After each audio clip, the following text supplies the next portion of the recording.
세상을 알면 하이클래스가 된다. 일요일 저녁 세상을 읽어주는 고품격 강의 하이킥클래스. 오늘은 특별히 나이란 정신건강의학과 전문의와 함께하겠습니다. 어서 오십시오. 네, 안녕하세요. 네. 정말 스트레스 많은 세상이지 않습니까? 그래서 새해 첫날이고 어떤 걸 이 하이킥 클래스에서 우리가 들어보면 좋을까 고민하다가 네. 우리 정신건강을 위한 얘기를 한번 강의를 들어보자. 네, 이런 좋습니다. 생각에 우리 나 원장님을 모셨습니다. 네, 감사합니다. 지난해 진짜 참 많은 일들이 일어났잖아요. 맞아요. 사회적인 사건들 뭐 이런 거 보면서 주변 분들이 뭐 트라우마 뭐 이런 얘기 되게 많이 하셨거든요. 단순히 우리가 힘든 일하고 트라우마의 어떤 차이점을 우리 의사분들은 어떻게 구별하시는지 궁금해요. 의사들은 다 구별하기 좀 어려울 것 같아요. 네. 정신과 의사만 구별할 수 있을 것 같긴 네, 한데. 정신과 의사분들은 어떻게 구별하십니까? 요즘 환자분들이 이게 트라우마를 겪었다고 얘기를 하면서 오시는 분들이 많거든요. 그래서 그만큼 트라우마가 우리 사회에서 많이 쓰이는 용어가 된 것 같은데, 제가 이거를 어려운 교과서 용어도 있지만 네. 쉽게 설명해 드리면 그게 저는 좋습니다. 이렇게 얘기 드려요. 트라우마는 나와 현재도 함께 살고 있는 기억이다. 나와 현재도 함께 살고 있는 기억이다. 조금 철학적인데요. 조금 철학적이죠. 네. 좀 더 쉽게 풀이드리면 네. 기억은 뭔가 경험을 한 다음에 지나가야 되거든요. 머릿속에 묻혀지고 뇌 안에 깊은 곳으로 저장이 돼야 되는데 예를 들어서 이런 트라우마가 있어요. 저는 왕따 트라우마가 있어요. 가만히 우울증을 얘기하다 보면 특히 학생들은 이 왕따를 당한 경우가 있는데 얘기를 안 하다가 성인이 된 다음에 저는 사실 예전에 학생 때 왕따를 당했어요. 근데 왕따를 당한 거는 10년 전, 20년 전 얘기잖아요. 그렇죠. 근데 지금도 그 왕따 트라우마 때문에 전 사람이 무서워요. 사람 대인 관계가 어려워요. 여자를 믿기가 어려워요. 이런 것들을 얘기하는데 지나갔음에도 불구하고 내 마음에 지금도 영향을 주고 있는 것. 그것을 저는 트라우마라고 정의합니다. 그렇게 설명하시니까 확 와닿는데요. 네. 우리가 기억이라고 하면 뭔가 저 멀리에 저장돼 있고 지금 현재 나한테 영향을 안 미쳐야 전혀 되는데 안 미쳐야죠. 그리고 잘 가끔 기억 생각나긴 안 나야 되죠, 네, 사실은. 네. 그런데 네. 그게 계속해서 내 옆에 따라다니면서 붙어 다니는 것. 그게 이제 네. 트라우마다 이렇게 설명을 해 주셨어요. 근데 우리가 트라우마 말고 외상 후 스트레스 장애, 뭐 영어로 하면 PTSD 뭐 이렇게 부르는 것들도 가끔 네. 얘기하거든요.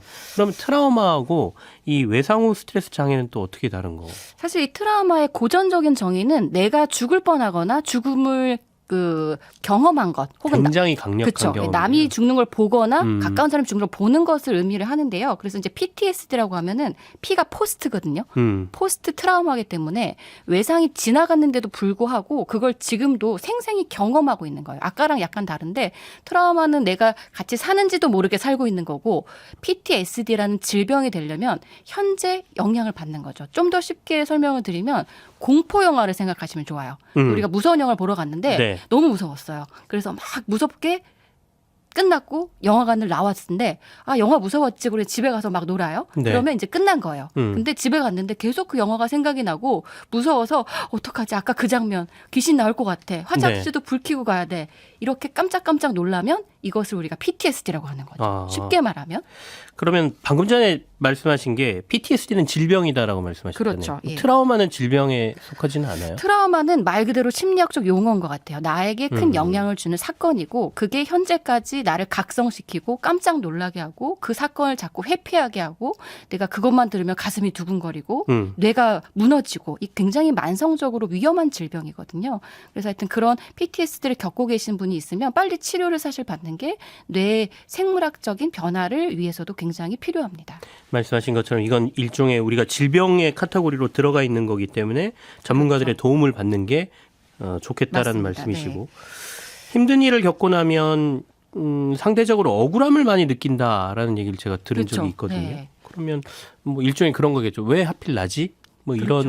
느낌일 것 같은데 이런 생각이 만약에 든다라고 하면 이럴 때는 어떤 걸 해야 됩니까? 참 이게 어려워요. 사실은 제가 세상에 가장 사연 있는 사람들이 다 저한테 많이 오실 거 아니에요. 그렇죠. 예. 아무래도 저는 항상 그렇겠습니다. 이런 네. 사연들 세상에 있구나 이런 것들을 많이 듣는데 저도 어떤 얘기를 참 전하기 어려워서 예컨대 조금 지난 일이긴 하지만 뭐 갑자기 뭐 자식이 뭐 사망을 하거나 네. 너무 예상치 않게 이제 배우자가 뭐 돌아가시거나 이런 경우에는 저도 이제 이게 운이 없다고밖에 설명을 하기 어려운데 무슨 말을 하기가 제가 감히 죄송스럽죠. 예. 근데 이 시련, 고난에도 의미가 있긴 있는데요.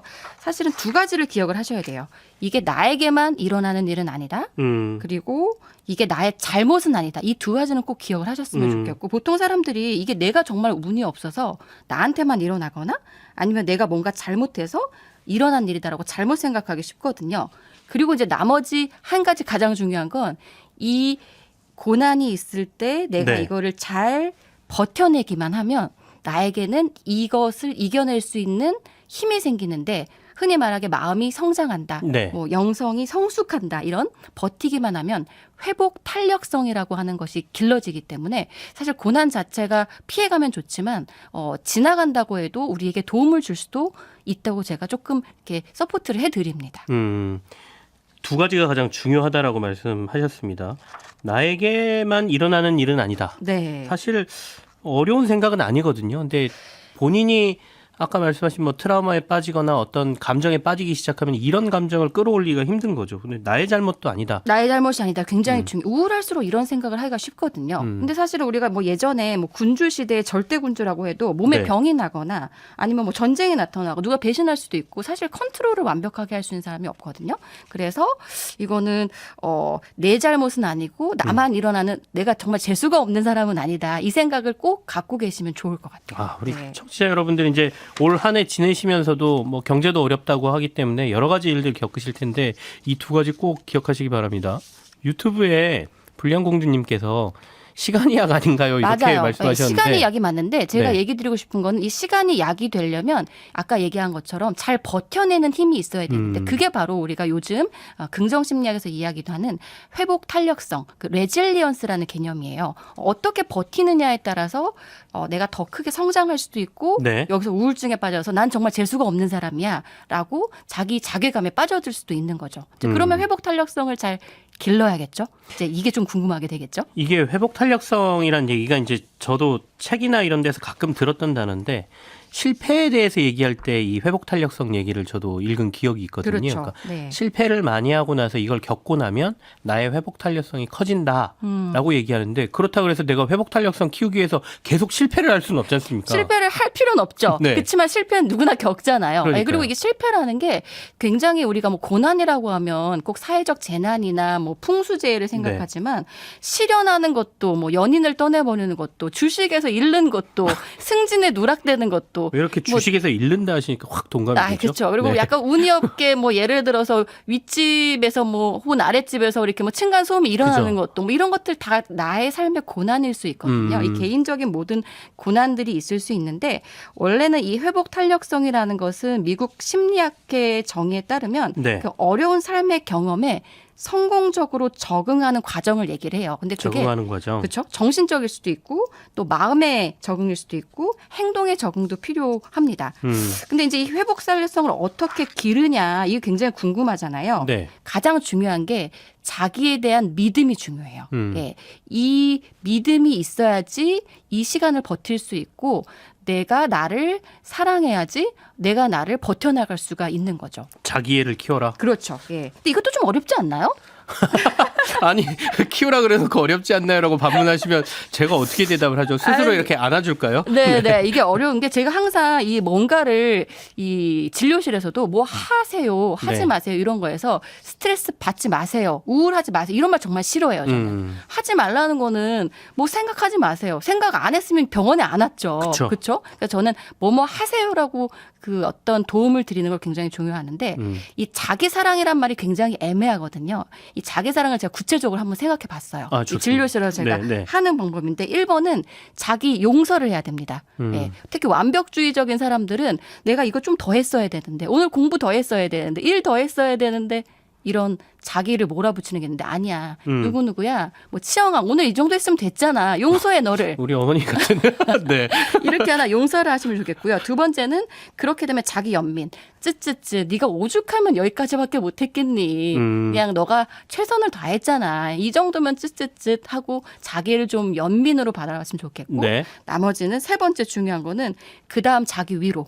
위로. 그래 이 정도 했으면 됐고 다 잘 되고 다음번에는 좀 더 잘 될 거야. 이렇게 세 가지로 구체적으로 해보셨으면 좋을 것 같아요. 자기애를 키워라. 자기에 대한 믿음을 키우라라고 말씀해 그렇죠? 주셨어요. 그 방법이 일단 자신을 좀 용서해라. 네. 그리고 자기 연민을 좀 가져라. 네. 그리고 자신을 위로하라. 이게 사실 어떻게 보면 되게 일반적인 건데 막상 해보면 효과가 있다는 말씀이시죠. 근데 자기를 사랑하세요. 그럼 어떻게 하실 거예요? 나를 뭐 셀프로 허그하실 거예요? 어떻게 저 하실 거예요? 셀프로 허그하고 있었어요. 셀프 허그 하는데 외로워요. 굉장히 셀프 허그 해보면. 집안 저 구석에 네. 가서 이렇게 셀프 허그를. 그래서 이게 특히 이런 분들한테 제가 써보라고 해요. 오늘은 자기 용서할 거 하나를 써보세요. 그러면 내가 나를 자책했던 거 하나를 용서해 주세요라고 하면 많이 또 공감을 하십니다. 회복 탄력성을 기르는 방법을 저희가 지금 얘기하고 있습니다. 자기애를 키워라라는 걸 첫 번째로 얘기했고 할 수 있는 행동 3가지를 얘기해 주셨고요. 또 회복력을 키우기 위한 방법이 뭐가 있습니까? 이게 이제 우리가 현실적으로 생각을 하면 네. 사실은 이게 꼭 이 좋은 일만 있을 수는 없잖아요. 그래서 이제 약간 현실적으로 받아들이는 것도 필요해요. 우리가 이제 이게 긍정 심리학이라는 말이 요즘 유행이었는데 긍정이라고 해서 행복하자는 얘기가 아니고요. 인생 자체가 원래 난관의 연속이다. 네. 이걸 받아들이는 현실적인 긍정이 필요합니다. 그리고 중요한 거는 여튼 세상은 내 마음대로 안 돌아간다. 네. 이거를 냉정하게 받아들이는 것에서 우선 내 평안이 시작되는 거거든요. 그래서 회복 탄력성을 기르려면 우선은 나를 받아들이고 나를 사랑해야 된다. 네, 주의를 현실적으로 인정해야 된다. 이런 것들을 생각해 볼 수 있겠습니다. 현실을 인정하고 그 안에서 실패가 있든 내가 노력한 거에 대해서는 어느 정도 용서도 하고 연민도 가지고 자기 자신을 위로할 줄 네. 알아야 된다. 이런 네. 말씀이시네요.